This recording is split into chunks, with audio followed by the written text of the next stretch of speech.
Step into my office. What up, guys? Welcome back. You get Pedro hoodie today. It's a beautiful, glorious fall day in St. Louis, Missouri. It's 12 o'clock. Let's get into some DoorDash news. Instacart gig strike. I just want to talk for a minute. Let's get into it. And if you're new to this channel, hit that subscribe button. We do gig talk, DoorDash, Uber Eats. We talk about betting on ourselves, setting goals, doing it one day at a time. If you're not new, welcome back. Appreciate the love. Appreciate the support. Woo! All right, so I want to talk about a couple news topics. You know, DoorDash sends out their Dasher newsletter kind of deal. I feel like I get it on Friday nights. Guess let me know if that's accurate or not. Anyways, so we're going to talk about a couple things I saw in there that are of interest to me, a couple things that people have brought to my attention. First off, though, so today is the National Gig Workers Coalition Instacart Strike. I started getting a little more information about it. And listen, I'm not going to speak really on it. I've never done an Instacart shop order. Have no idea what they're like. Everything I hear is through other people's experiences. So listen, I hope they get what they want from this day. I hope it goes well for them. I hope they raise the awareness and they get the outcome that they deserve. That's what I'll say about that. So let's move on to DoorDash. So I want to run a couple errands today and we're going to talk. So DoorDash, I got the newsletter yesterday, and one of the things I read on there was, stop at the stop sign. It talked about delivery zones. And this is a hot topic for some people because, you know, with Uber, there's no delivery zone. It takes you where you want to go. You know, it's kind of nice. But with DoorDash, they do delivery zones. And for those of you that might not know what a delivery zone is, it's basically like there's a zone. It's defined by an area, and they call it, you know, let's say Webster Groves or Florissant or downtown. You know, it's going to be different based on where you live by town. And if you go out, if you start your dash, like right now, I'm in Webster Groves. If I start my dash right now, it will know that I'm in Webster Groves, and it says it will send me orders in that area, but that's not necessarily always true. Many times for me and others, it will send you a zone away, 2 zones away, sometimes 3 zones away, depending on volume, how many dashers are out there, how many orders are coming in. It is what it is. Now, one thing I want us to make sure of is this. Depending on your status on the platform, if you're somebody that can dash now, whether you're a top dasher or not, because I'm not a top dasher and I can dash now, you could go from zone to zone. I could start my zone in Webster Groves, my dash in Webster Groves, take a delivery that's good paying, not a lot of miles maybe, being downtown, and my dash in Webster Groves, start my dash in downtown. I don't have to drive back. Also, what this news story from DoorDash said was, it will still, you get that yellow banner that says, you know, go back to your area to increase your opportunity to get more deliveries.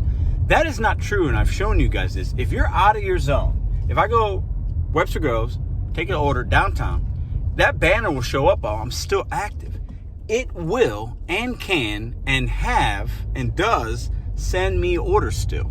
In that new zone, it'll send me orders going back to my old zone. Don't feel like you have to pause the dash and drive back. You don't have to. Okay, so I just want to get that information out there. Some people ask me, oh, I don't want to go out of my zone. If the order's right, why not? Because, you know, some zones in every case are separated sometimes by a mile here or there. Sometimes it will take you too far out of your zone. Know your area, but don't feel like you need to turn down a good order just because it's taking you out of your zone. You can still dash, still make money either in that zone, or it will send you orders even when you're outside of your original zone.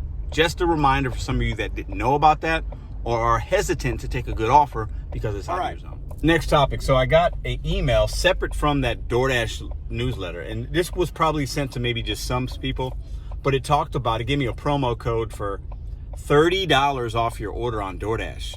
And this is from the customers. Any order over $15, you get $30 off. That is a remarkable deal.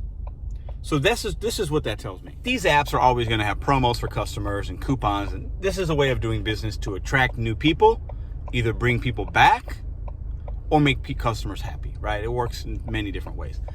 I want to bring this to y'all's attention because how does this affect dashers is how I look at stuff, because that's what we do. For me, I see it as, okay, we're going to have an opportunity to get more orders, more customers ordering. That's a fantastic thing, right? We want orders, even if they're good or bad.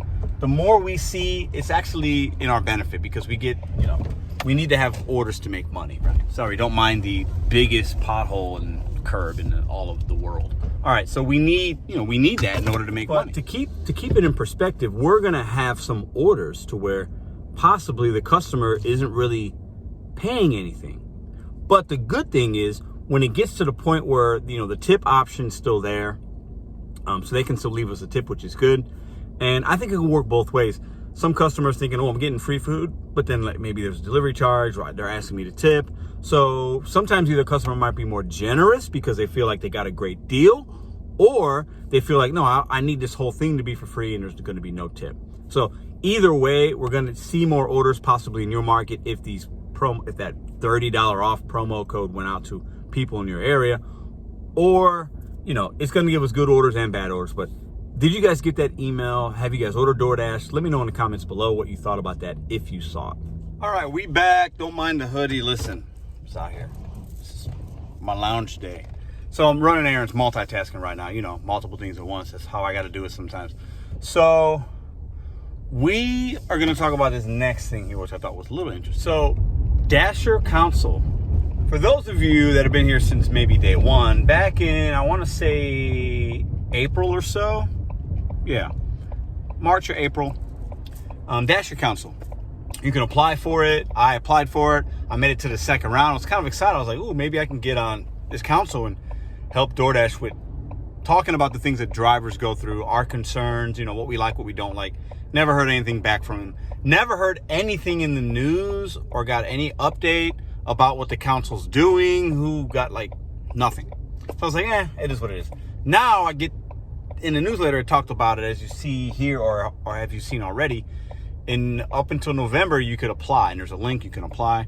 Go ahead and, I guess try it. I don't know. I'm not going to apply this particular time, only because I'm going to be honest. I was discouraged because I didn't see anything that was happening with it. If I would have heard some things, it's not to say that this information isn't out there, but I haven't seen anybody talk about it. I haven't seen any news clips. I didn't get any update about what they're working on. Nothing. Now, I will say this. I have seen some improvements with the DoorDash app interface, whether it be maybe the in-app navigation. It shows you pictures of the houses or buildings, which is really nice at nighttime.